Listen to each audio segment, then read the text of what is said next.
You're listening to the Salty Sex Cast with Pamela and Mariah. Yeah, and what's puberty? The sex education you wish you had in high school. Maybe a diagram will help. Hello, and welcome to the Salty Sex Cast. I have a fun guest, and by the way, this is Mariah, if you can't tell by the voice. We've been told that it's hard to tell Pamela and I apart. So here's a reminder. This is my voice. But I have a guest with me, Avery, and we're going to talk about maybe some uncomfortable stuff. Like, this isn't like the fun episode, but maybe we'll have some fun because it's still important to not be too heavy all the time. Yeah, no, totally. And too serious all the time. But would you like to tell our listeners who you are, what you do? Yeah, so my name is Avery. I have a degree in sociology. My emphasis has been gender socialization, and especially around gendered violence. I'm currently working as a victim advocate for sexual assault and domestic violence, but mostly sexual assault. But I'm also just here as a guy who has also experienced sexual assault and domestic violence. So I kind of want to give a little bit of a viewpoint, like as a survivor, but also as a advocate currently ongoing. And a professional. And a professional, hopefully. So what you say really is, like, you know, not just bullshit. Yes. Like, this is I hope not. I mean, either way, I mean, it's your experience and what you see every day. yes, every day. Yeah. So really, when you say, did you say gendered assault? Gendered violence. Violence. Yeah. Please define that. I've never heard that term. So gendered violence is typically kind of an overarching term that we use for domestic violence, sexual assault, sexual abuse, harassment, anything that definitely has a gendered element to it. So obviously we know that a lot of these things primarily impact women. I'm here to talk a little bit more about men and kind of the socialization that happens, you know, in the background of that, but also how you can help, you know, the men in your life who are kind of going through this. Yeah, I think that's a great call out to talk about. Really, primarily, a lot of these assaults and this violence does happen to women.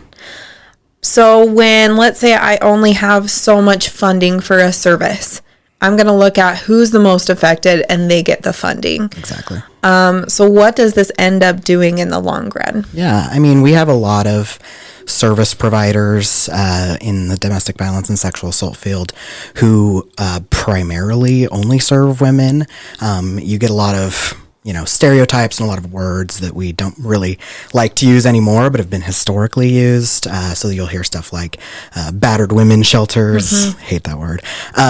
Battered women. Women's shelters, period. So these are languages, like these are words that we would love to retire. Yes. So if it's in your vocabulary, we're going to give you maybe some other things to use today. Yes. Fingers crossed. Yes. Yeah. So instead of battered woman shelter or battered women, what can we say? Domestic violence shelter, family violence shelter, even domestic violence, I think sometimes has a connotation to it that it's intimate partner. But, you know, there's plenty of people out there who have been abused, you know, within families, by parents. So I don't even totally love domestic violence because I think there's a connotation. So familial abuse, all these terms we use, but we try to lean away from anything that says women's Gender specific side because, or the other. you know, it discourages men from reaching out for services. But it also, you know, it's paints a picture of what these issues are on a greater sociological scale that is not really true. Yeah. So kind of when you hear, let's say you're a male and something's going on, and you hear all these like hashtags or other things that are just women and you know, battered women and all these things, like that's really hard to feel like, so I don't get the right to say anything. No one's willing to listen to me. Absolutely. My story isn't valid. What I'm going through isn't valid. Yeah. And, you know, I like to, you know, this is an issue that affects, you know, primarily women, you know, so I don't want to ever take that away from women who've experienced it, you know, but especially when we're talking about, you know, services and movements that should include anybody who's a victim of anything, we do tend to want to lean away from those words and just, so that everybody feels like there's space for them within those movements. I'm also a big advocate of, gender is, a social construct. It's something that we kind of have constructed, and, there's people who lie outside of, men or women even. So, trying to put these blanket terms that include everybody. Yeah. So the inclusivity and how important that is. I feel kind of bad. Why? Because a few years ago, I had a buddy of mine who got beat up by his girlfriend. And geez. like surprised, like she beat him up. Like he was bruised, his face was bruised. It was obvious he had been in a fight. And then he finally like was brave enough to like, yeah, I probably said something I shouldn't have. And then I got punched in the mouth and ended up going down some stairs. And then so we teased him for like 2 weeks about being the only man with a room. Yeah, at the women's shelter. But I would say, don't feel bad. A lot of men react that way, and he probably, there's probably some element of comfort that you can find in, comedy sometimes. Yeah. But it's a normal reaction to have. We're socialized to have these reactions, so I don't really blame anybody for doing those things and using these words. Have I used the term battered women's shelter? Absolutely. And I hate it now. We live and learn. Well, you've taken the time to expand your awareness, and that's really what we do on this podcast. Is we just want to expand folks' awareness. We want to kind of give everyone a new vocabulary, shine some light on maybe some things that we didn't already know. I've learned a lot just doing this show. You have. Brady, the growth is just amazing. I'm so proud of you. Thank you. And honestly, myself too. So much just around language and how to approach things, and healthier relationships, because we can always improve. Yeah. We can always get healthier. Yeah, and there's so many things Lack of words, healthier. Think and then you don't. Yeah. Like I even considered myself a little bit of a social justice warrior before I even came into this field, and I still was like, wow, there's a lot I didn't know. Thought I did, and I just did not. Yeah, so always learning. So do you happen to have any statistics or know anything about maybe some of those services for sexual assault in male versus female, or even just service providers? Yeah. The general statistics we use in the U.S., I believe it's 1 in 3 women have experienced sexual assault, and about 1 in 6 men. However, the wording, the statistics change with the wording. So we use, there's a term that I don't really care for, but it's, I think it's actually about 1 in 10 men have experienced a completed rape, which I don't really love that term because I think it's kind of puts a connotation on what a completed rape is. Like, what even is that, and especially because sexual assault on a guy is going to look different on a girl, so like even just very biologically. So yeah. It adds a weird connotation to it. But even those numbers, those are the numbers we generally use. But I would say those numbers are low, and I'm sure you know this and think this too. Even the 1 in 3 women, I'm like, I don't think I know any women who have not experienced some sort of sexual assault. I can definitely vouch for that. Like being on Tinder, it's more like 1 in 10 haven't. It's, I would say it's much higher than that. So, and those statistics are based on reporting. Not necessarily even reporting, but services provided, in areas, so we may have 1 in 3, and that changes from state to state as well. Utah has a slightly higher rate of sexual violence for men and women both. So. Why do you think that is? Well. Okay, sorry, that was a very loaded question. Very loaded question, but I've been asked it before. Yeah. When I do presentations on these statistics, that's usually the question I ask other people, because I'm like, what do you think, Mm-hmm. So maybe I'll ask you, what do you think? Repressed sexual anger is a big one. No healthy outlets. The lack of education. I think, what was it? Was it another term that just makes my skin crawl is accidental rape? Ooh. So where they claim that they were like, I didn't know. Yeah. No one taught me about consent. This is just what happens. Yeah. Because again, the lack of education that, there's no example of a healthy relationship here. I don't care for the term accidental rape. I've never heard that either.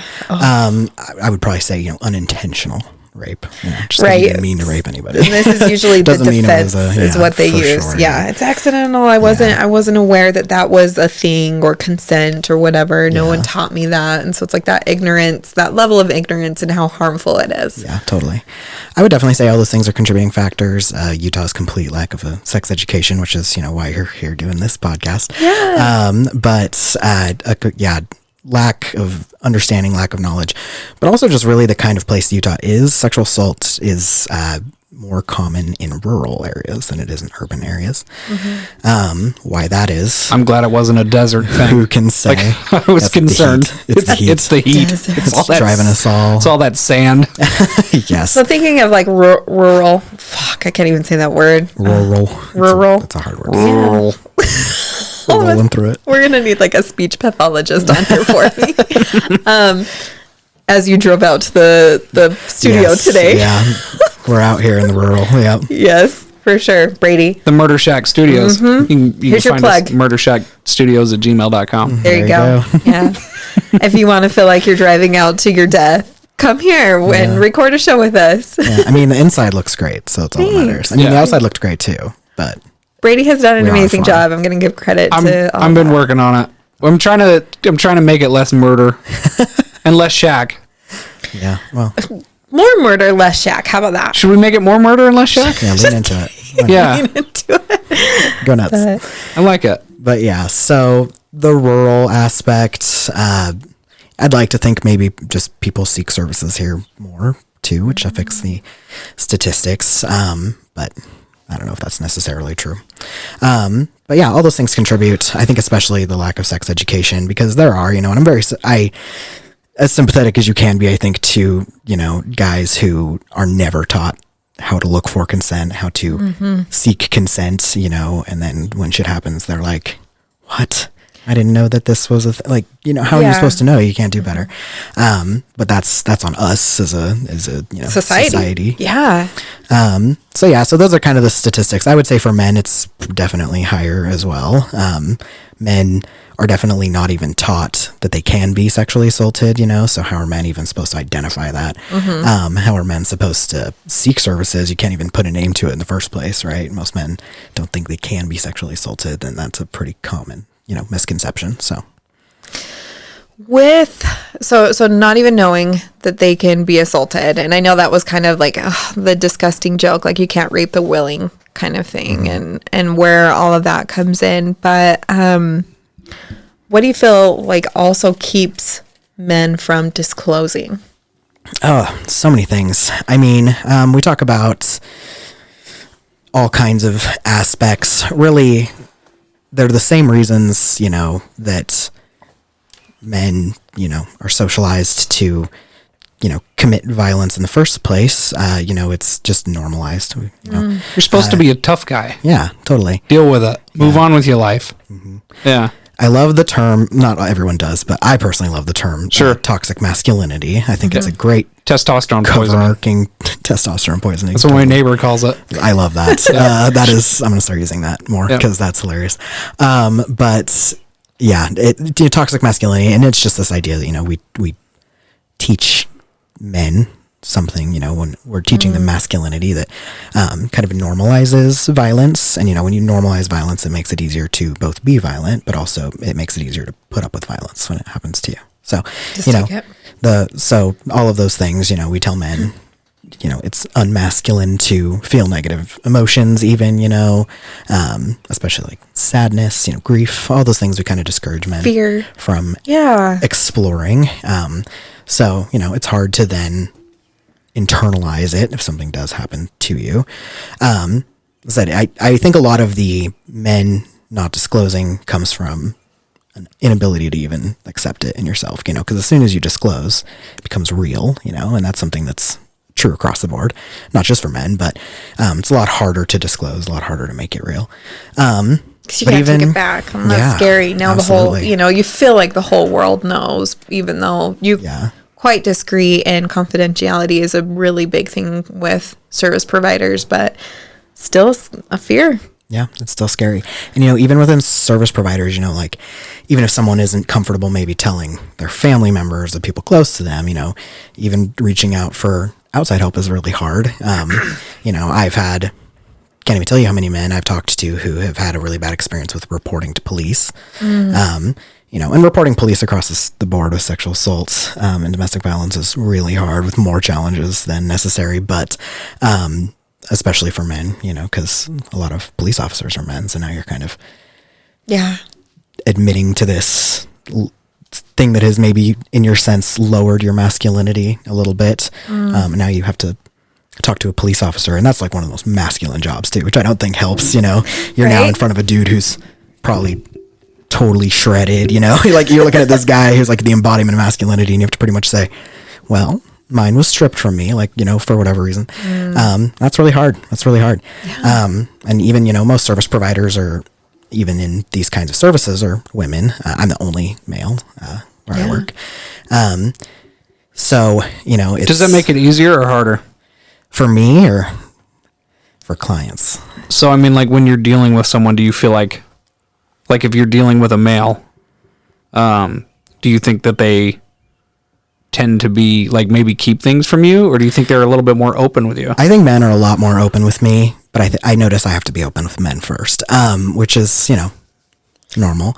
I get a lot of disclosures when I go out in the community and talk, especially...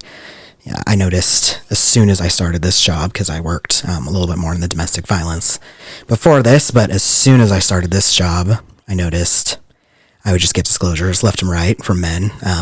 But it was usually after I had already was open, and they already knew that I seemed to be a accepting, safe person.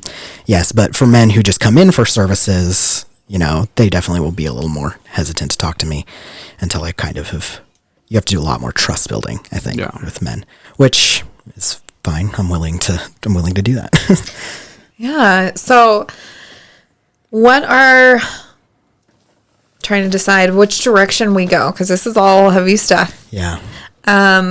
So if someone recognizes, hey, and we're talking males right now, I think I've maybe been assaulted.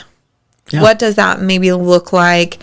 Where can they go? What does that service look like? What are their choices after they've realized, or maybe I might need to talk to someone? Yeah. I would first off start by telling anybody who is thinking I was assaulted, what do you want to do with it? Because we know that these are statistically underreported crimes, but I'm also not in the business of pressuring anyone into reporting if they don't want to. In an ideal world, it would be safer for everybody to report, but if you don't want to report, you don't want to report. But a big thing, if you went through an assault, let's say yesterday, and you're kind of reeling, you're coming to terms, things are tough, especially people really worry about the rape kit. People really freak out and panic about it. It's the most comforting things I ever heard about the rape kit is that it's medical care, which seems obvious. You're getting an exam done by a nurse, but they call it a rape kit. Even the term rape kit, which I also don't care for. This is going to be a long talk in words I don't care to use. I think it's really helpful because it take the power back, and that really does start with naming it. Yes, how we feeling phrase empowered. things. Yeah. So totally for it. The term rape kit is so unpersonal. It's a kit that's separate from assault care. Your body has assault care bag. Yeah, not care bag. Yeah. We like to call it just the sexual assault exam. It's just an exam. There you go. Just a medical care that you're getting. And it comes in a box just to collect. Yeah.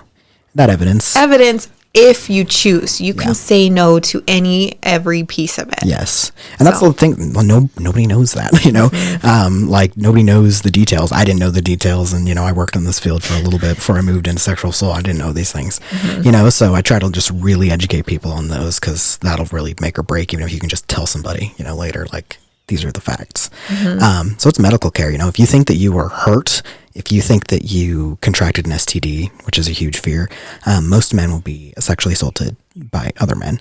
And, there's a huge fear there. STDs, HIV, especially, you see a huge fear of HIV. And it's very hard to contract HIV, but it's still fear. And if you're concerned, there's so many good preventative meds, and we can give you those meds for free at an exam. like just for free.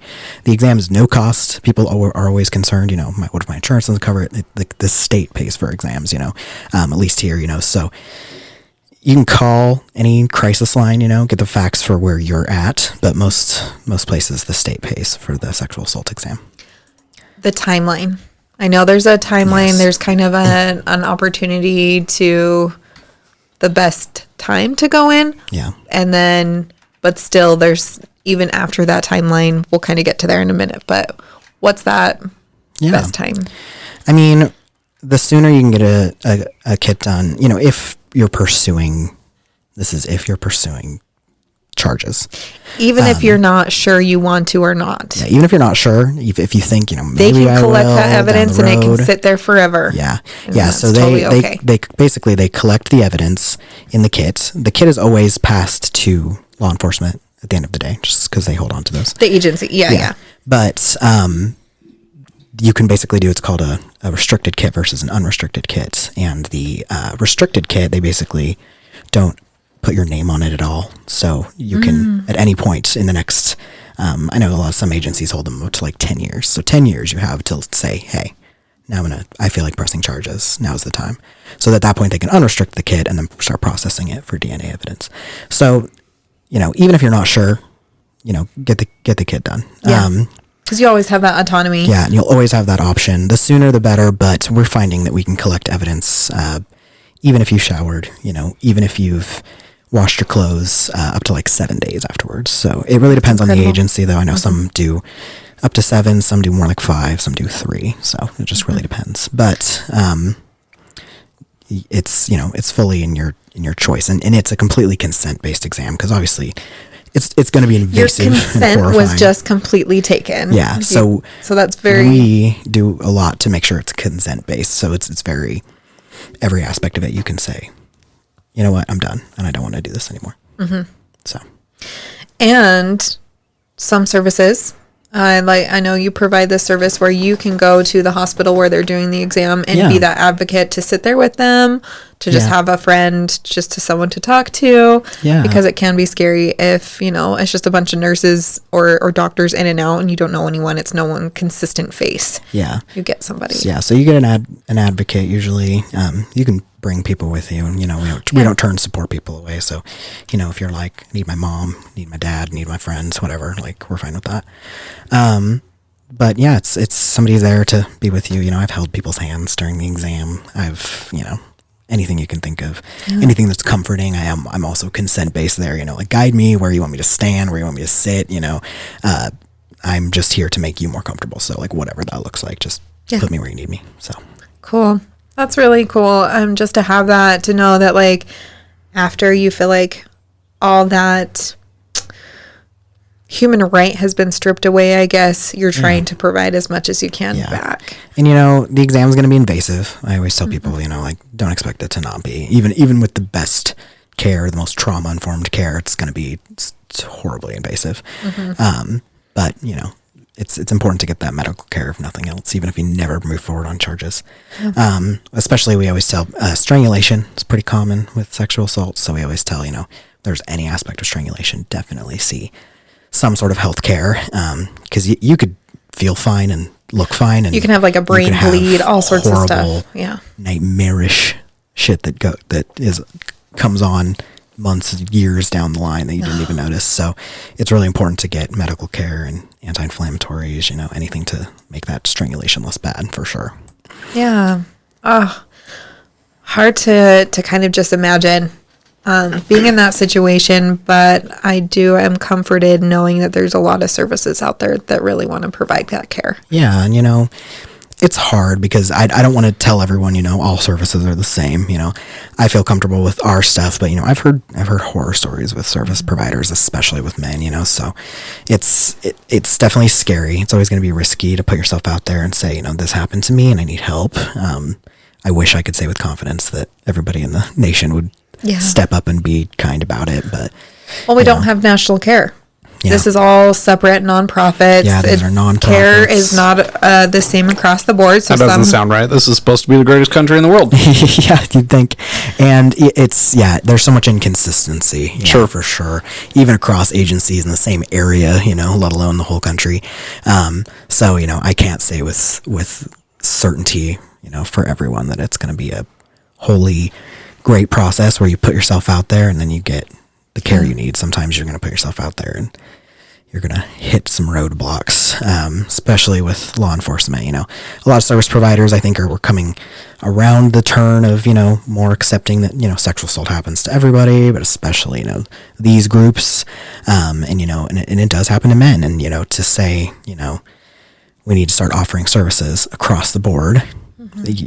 There's lots of people that are doing that, and it's slowly getting there. But I think law enforcement, I've seen some amazing law enforcement, that have handled things so well, and there's definitely like a bigger push for trauma-informed care within law enforcement agencies, but law enforcement especially, I've heard some, not awesome things.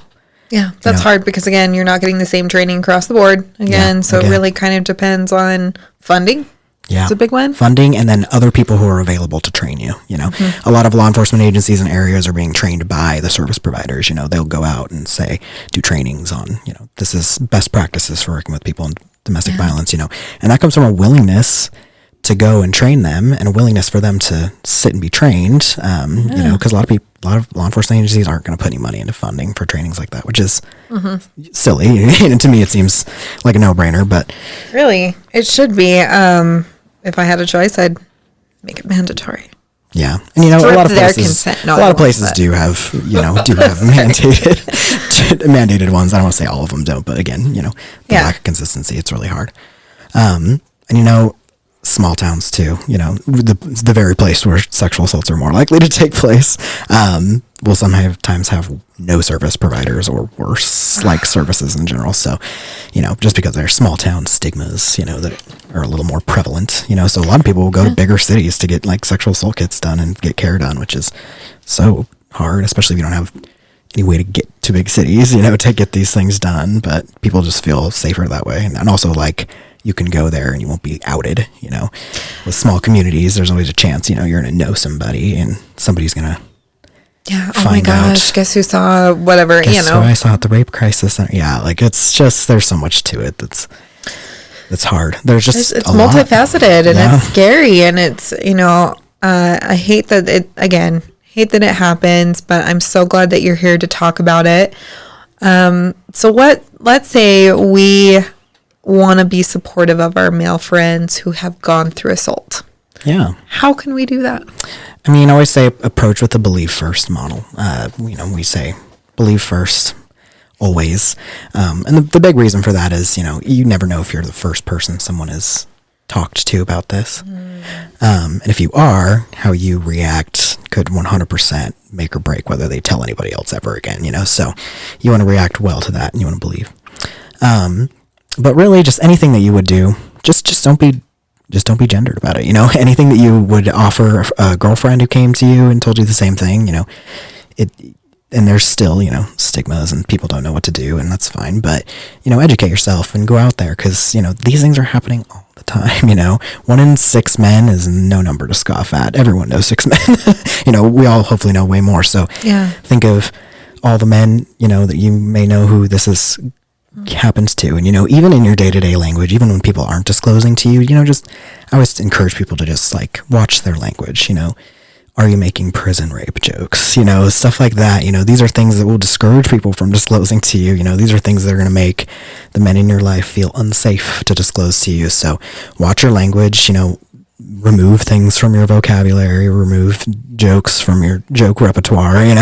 There's just, a lot of stuff that's gonna what are you looking at me for? I love you with all of my heart, but pointed and angry. Oh, no, I didn't point at you. But no, you're good. We talked about a joke earlier, and we kind of talked about from Dave Chappelle. Yeah, I was like, when you joke. Were like, I have a joke, and I was like, hold up. It's not my joke. Know your audience first. But I think it makes a very salient point. It makes a point. And what he jokes about is that there was a guy going around raping other men in Texas. And like by the time it all came to a head, there had been like 150 had reported that they'd been assaulted by this guy. And Dave Chappelle's like, you know what that means? There's fucking millions of them out there. Millions. Thousands, yeah, because if you're looking at it, only 1 in 6 are gonna, or no, disclose. That are disclosing. Yeah, We're talking. This is the rate that it happens, but the disclosure rate is even disclosure lower. and reporting. Oh my gosh, it's completely. And if you made it prosecuting, it would be an even more insane number. So hold on, let's add that to our vocabulary. Tell us the differences between all those things. So Yeah. there's disclose, report, prosecute. Yeah. Okay. So disclose, if you tell anyone at any point, that's a disclosure, right? So if you tell So you told your our listeners that if, something. if I told everybody here in this room, that's a disclosure. And people disclose, all their lives forever. Reporting, if you wanted to report, that would be formal. It'd be to police, there'd be evidence collection involved. It's a big, nasty process.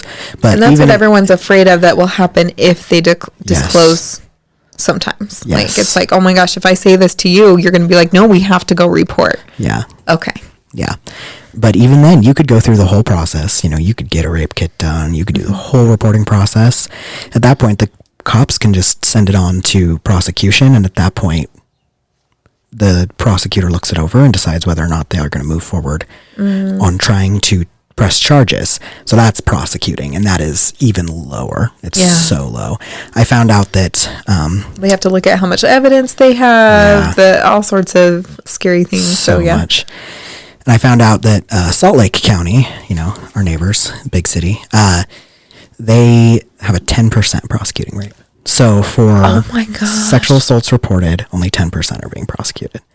So, and that's better than it was. Prosecuted. So that's not even like winning. Yeah. That's not even. Yeah. That's just going to prosecution. And who knows how many of those actually get charged.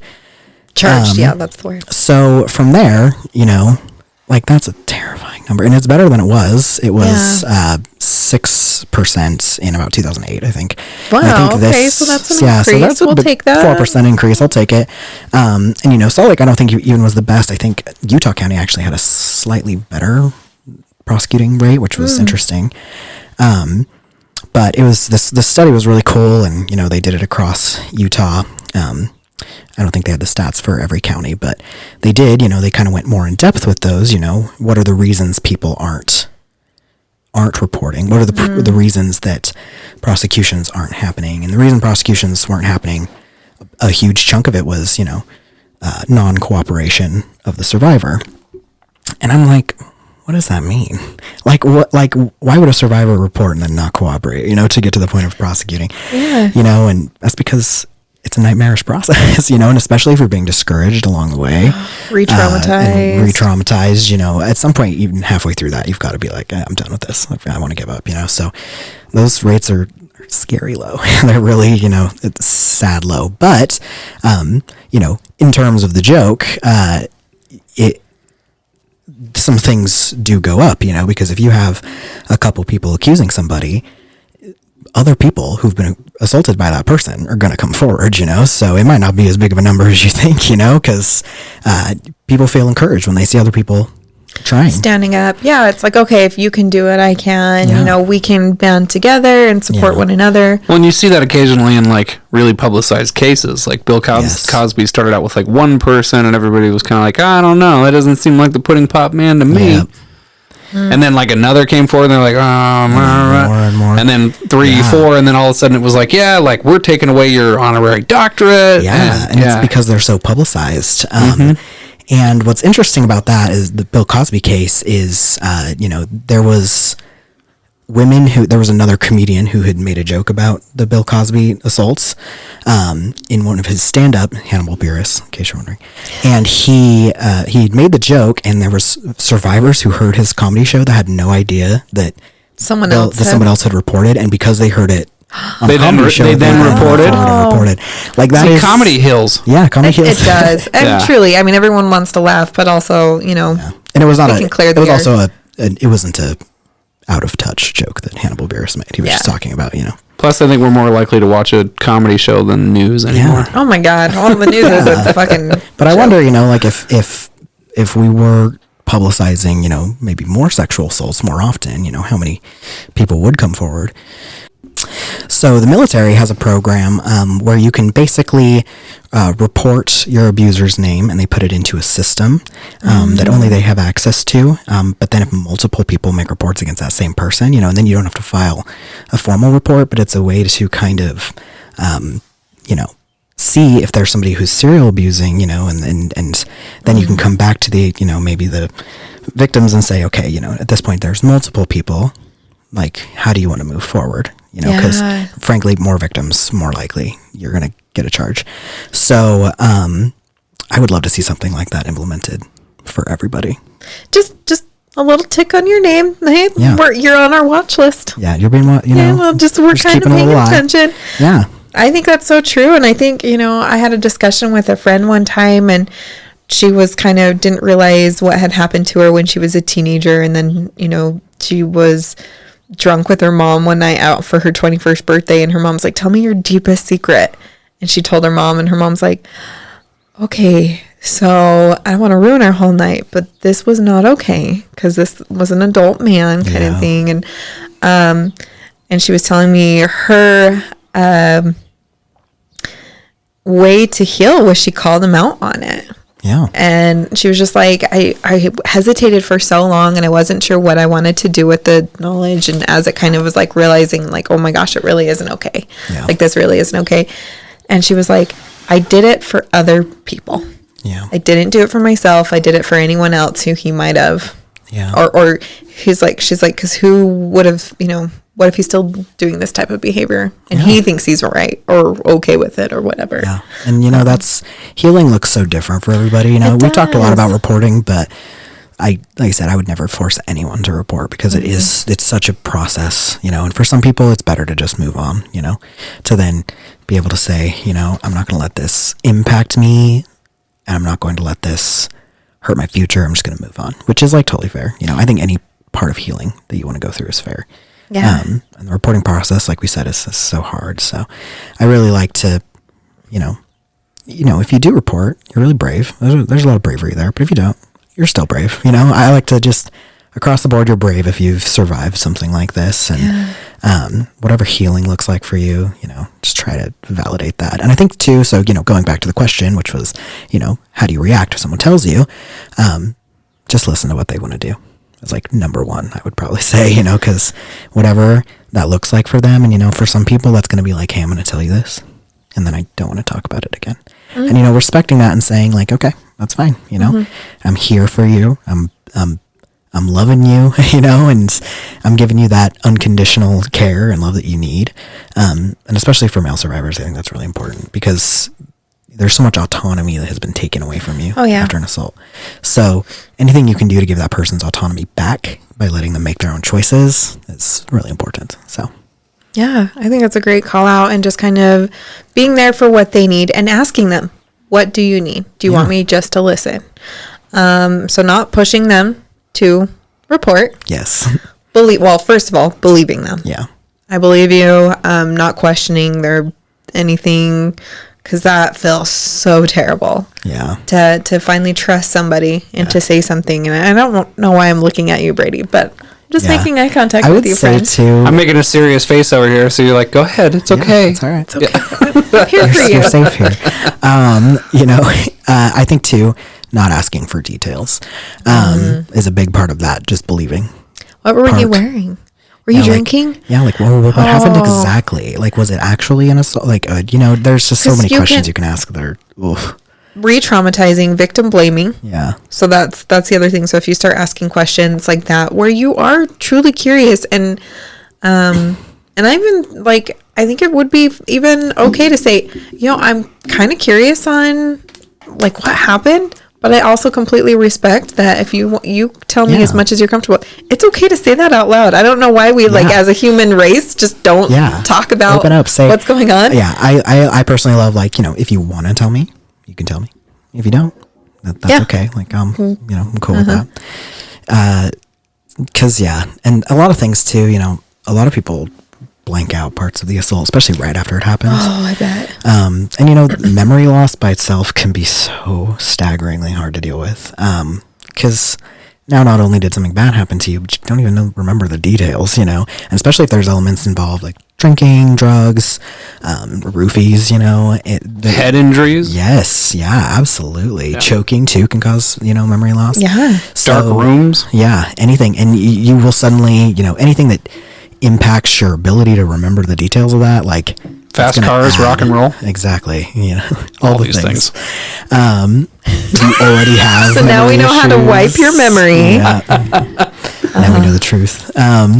Yeah, all those things, so also not asking too many questions, because like, how traumatizing would it be if someone was like, well, tell me what happened, and you're like, I literally can't tell you what happened. Or you can, but you don't want to. Yeah, you don't have to. You don't want to. Yeah. You get to say no, especially when, Yes. maybe that has been stripped away from you. Yeah, your ability to say no. So supporting that person's autonomy, their choices, their ability to say no, giving them some power back in the situation, because it's all about power, and feeling a loss of power when something bad has happened. It's very important. What are, so we kind of talked about how to support a friend. What are some maybe, I don't want to say cues that someone's been assaulted, but like, so like, let's say you have a loved one and they're, I have sons. Yeah.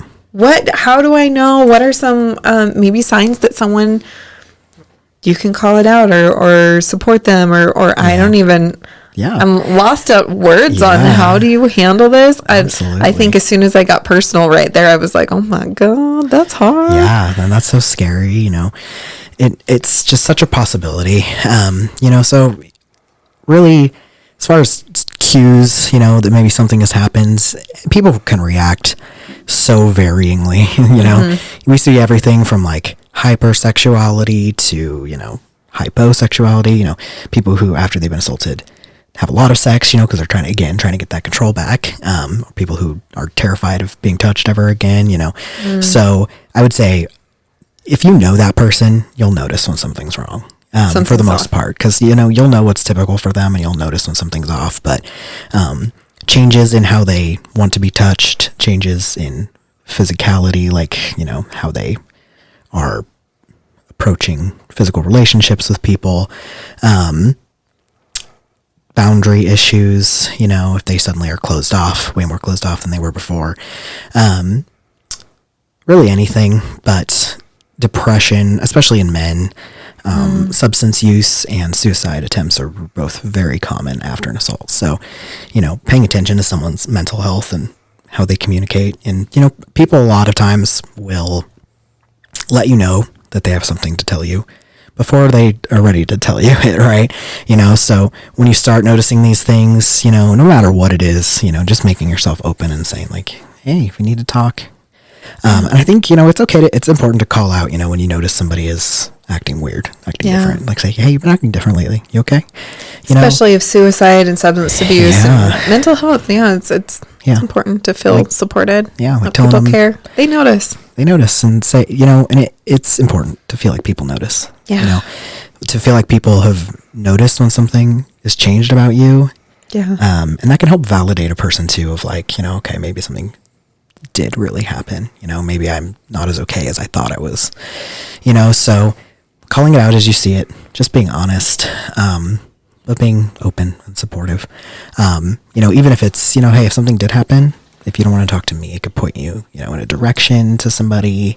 I just want you to get help, whatever that looks like for you. Like letting them tell who they want to tell to, because so many people don't want to tell close people to them afterwards, which,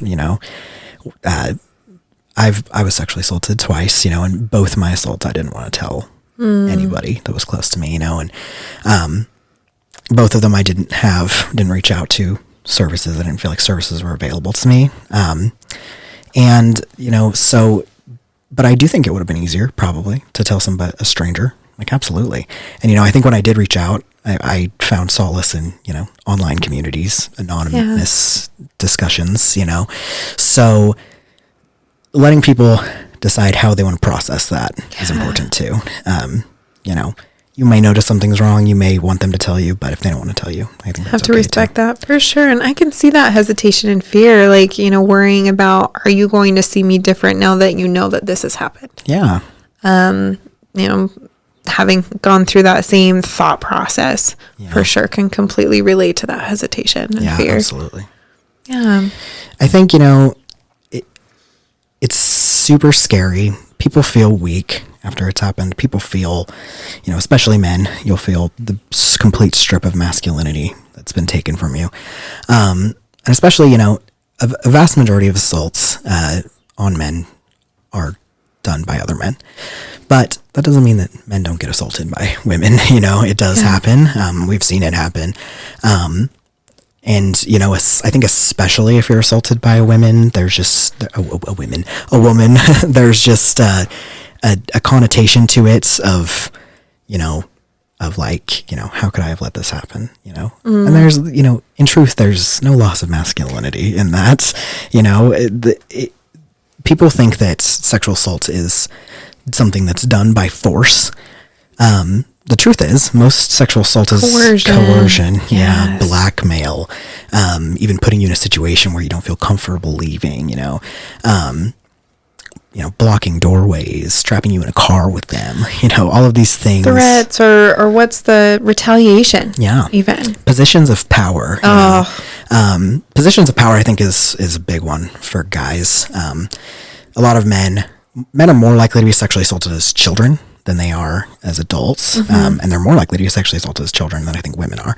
So, there's this massive power imbalance because you're going to be assaulted by, adults, older kids, so there's this power imbalance of like, this person is in a position of power over you and they can use that power, to, groom you, get into your good graces and then take advantage once they're there, and so many people are assaulted by family members. They're assaulted by intimate partners. So I think a lot of people really are terrified of even people feeling bad feelings towards their perpetrator, just because that person assaulted you doesn't mean you suddenly don't care about them and love them, so there's so many connotations, there's so many things that make it hard. It's challenging, but talking about them, I think, is the number one thing we can do.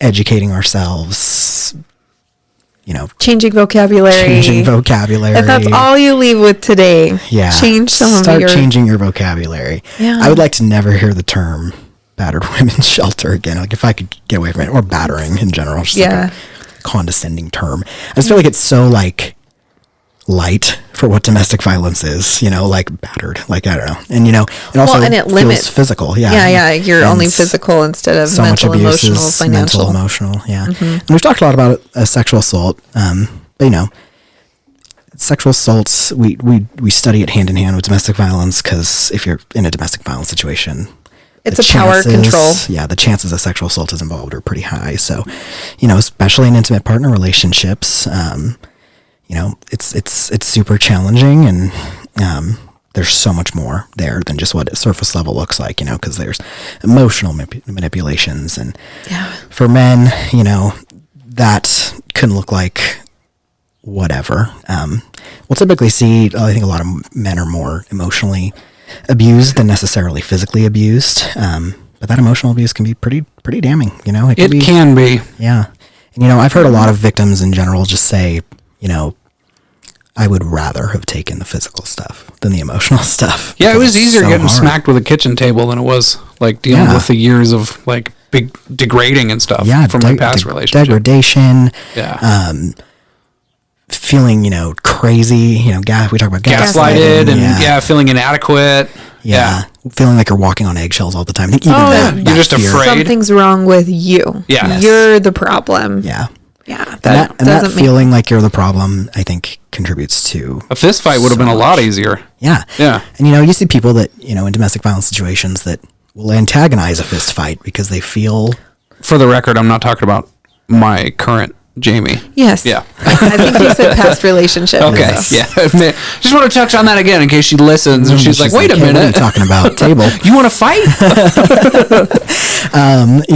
Like that's, it just, there's so much to this, it just makes it difficult, you know. And yeah, say people who antagonize fights, because, you know, it's easier than all the lead up to the fight. You know, you feel it coming on, and you're just like, I bubble gotta up get this, forever. I gotta get this done. I gotta yeah. get this over with.